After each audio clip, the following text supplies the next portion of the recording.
Nous parlions tout à l'heure de Brésiliens et notamment de Nilsson. De Nilsson faisait partie du groupe bordelais aujourd'hui, Bordeaux qui se déplaçait à Strasbourg, une équipe alsacienne qui n'a toujours pas gagné. Thomas Guichard. Et voilà donc la première image de Nilsson dans le championnat de France de Ligue 1. C'est donc l'image d'un champion du monde brésilien sur le banc, mais prêt physiquement à faire ses débuts ce soir. L'ex-joueur du Betis a fait toute la préparation avec Séville. Il est qualifié depuis hier. Nilsson, spectateur d'un début de match bien insipide. Rien à signaler pendant 25 minutes jusqu'à cette remise de Mandia pour Pagis. De peu à côté. Mandia, l'international tunisien, titularisé pour la toute première fois ce soir pour prêter main forte à Michael Pagis. On le rappelle, un Strasbourg qui n'a marqué qu'un but depuis le début de saison. La riposte des Girondins, quelques minutes plus tard, avec ce ballon dans les pieds de Gemali. Le petit coup d'œil, le centre de Gemali, la tête de Lasland, c'est dans le petit filet. Timide riposte des Girondins, signé Lilian Lasland, qui avait peut-être une meilleure solution en centre. Jean-Claude Darcheville était là. Et puis on voit surtout Cassard bien fermer son angle. Et peu à peu, les Girondins de Bordeaux dominent dans cette première période, notamment au nombre des occasions, avec ce ballon-là dans les pieds de Mavuba. 55e match d'affilée pour Rio Antonio Mavuba. Fernando qui repique au centre, frappe peu dangereuse pour Stéphane Cassard. Mais Fernando, auteur d'un très bon début de match au milieu du terrain aux côtés de Rio Antonio Mavuba. Fernando Menegazzo, sans problème pour Cassard. Toujours en première période, juste avant la pause, les Girondins qui insistent avec Faubert. Faubert sur Darcheville, Darcheville qui se retourne, la frappe contrée par Agui.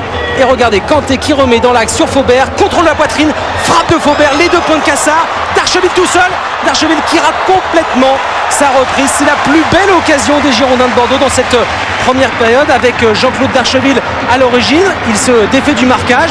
Et puis regardez ensuite surtout la très belle frappe de Julien Faubert. L'enchaînement, contrôle de la poitrine, frappe enchaînée. Et une nouvelle fois les 2 points de Cassard. Et surtout ensuite l'incroyable raté de Darcheville face à la défense strasbourgeoise. 0-0 à la pause. Des soucis pour Jackie Duguay-Pérou parce que son équipe souffre face à des Bordelais beaucoup plus en jambes. Darcheville, l'appel de Faubert, Faubert bien servi et le jaillissement de Stéphane Cassard une nouvelle fois.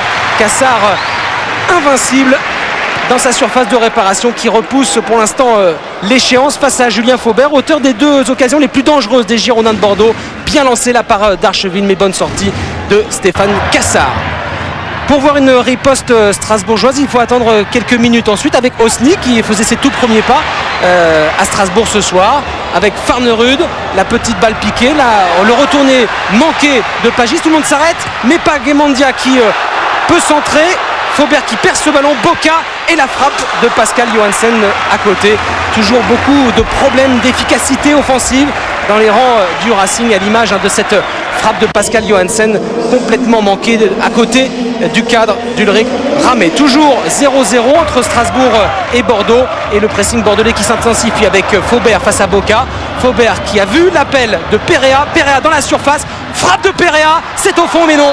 Ce ballon qui frôle le poteau avec une nouvelle fois une parade décisive de Stéphane Cassard face à Perea qui était entré quelques minutes auparavant. Bonne entrée en jeu de Perea, mais regardez surtout cette parade décisive de Cassard. Ça mérite bien une bise de Keita pour son gardien. 82e minute maintenant, les tout premiers pas de Nilsson en Ligue 1 sous le maillot numéro 22, un maillot laissé il y a 3 saisons par Paoletta. Et tout de suite les gris-gris, les passements de jambes du champion du monde brésilien dans son style caractéristique.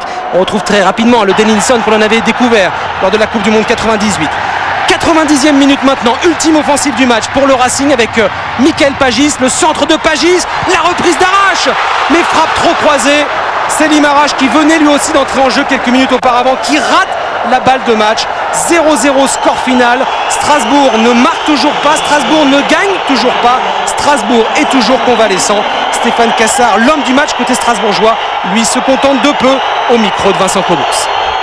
Ouais, c'est vrai qu'on n'a pas de victoire. Les matchs nuls, ça fait pas trop avancer, mais dans notre situation, je pense que tous les points sont bons à prendre.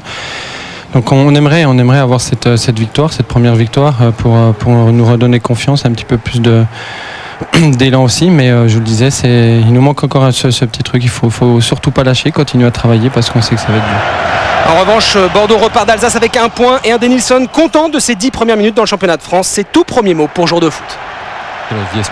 Sí, bueno, poco tiempo, pero J'ai joué peu de temps, mais c'est difficile d'entrer dans un match où tout le monde est à 100% et moi à 50%. Mais je suis content de mes débuts et j'espère apporter très vite beaucoup de choses à mon équipe. y lógicamente pues espero aportar muchas cosas a mi equipo.